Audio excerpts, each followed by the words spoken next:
কামনা করে আউয়ালুহু রাহমাতুল ওয়া আওসাতুহু মাগফিরাতুন ওয়া আখিরাতুহু মিনান নার। রহমত, মাগফিরাত এবং নাজাতের এই মাসে আমরা আমাদের এই পবিত্র মাহে রমজান মাসে নিজেদের আত্মগঠন করার জন্য আত্মশুদ্ধির মাস হিসেবে আমরা গ্রহণ করি। পাশাপাশি আমরা যে সকল শহীদ বাহিনীর শাহাদাতের বিনিময়ে আজকে এই বাংলাদেশের সার্বভৌমত্ব স্বাধীনতা অর্জিত হয়েছে, 47, 71, 90 এবং 24-এর শহীদদের আবারও স্মরণ করছি। বিশেষ করে স্মরণ করছি বিশ্ব ইসলামী আন্দোলনের অন্যতম ক্ষুরদার, যিনি আপনার 86 বছর বয়সে যিনি সিংহের মতো গর্জে উঠতেন, আমাদের শাহাদুল্লাহ খবরীকে যারা নির্মমভাবে শহীদ করেছে তাদের শাহাদাতের কবুলিয়ত কামনা করে।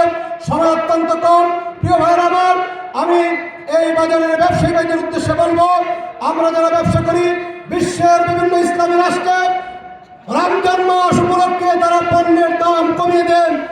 আর আমাদের এই দেশের চিত্র হচ্ছে রমজান মাস আসতে পারে সিন্ডিকেটের মাধ্যমে আমাদের রোজাদার ভাইদেরকে কষ্ট দেওয়ার জন্য তারা পণ্যের দাম বাড়িয়ে দেন। আমি অনুরোধ রাখবো, আজকের এই 10 রমজান আগামী দিনে আপনারা যে কয়েকটি রোজা রয়েছে আপনারা পরামর্শ করে কতটুকু দাম কমানো যায় সেটা চিন্তা করবেন।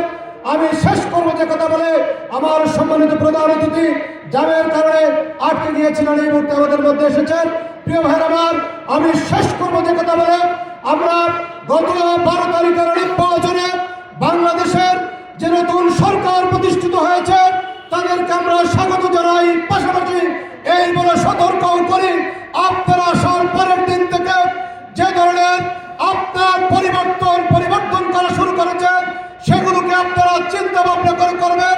আমরা বিরোধী দল হিসাবে গঠনমূলক সমালোচনা করব এবং যদি কোনো অন্যায় হয় সিংহের মতো করে গড়তে উঠবে ইনশাআল্লাহ। আমরা তাদেরকে আগামী দিনে সঠিক পথে এই দেশ পরিচালিত করবেন সেই দর্তব্য জানিয়ে আমাদের রোজাগুলি আল্লাহ কবুল করুন, সামনে রোজাগুলি হক আদায় করে তার তৌফিক দান করুন। আমিন। আসসালামু আলাইকুম ওয়া রাহমাতুল্লাহি ওয়া বারাকাতুহু। আজকের অনুষ্ঠানের প্রধান অতিথি এখন আমাদের মাঝে কথা বলবেন।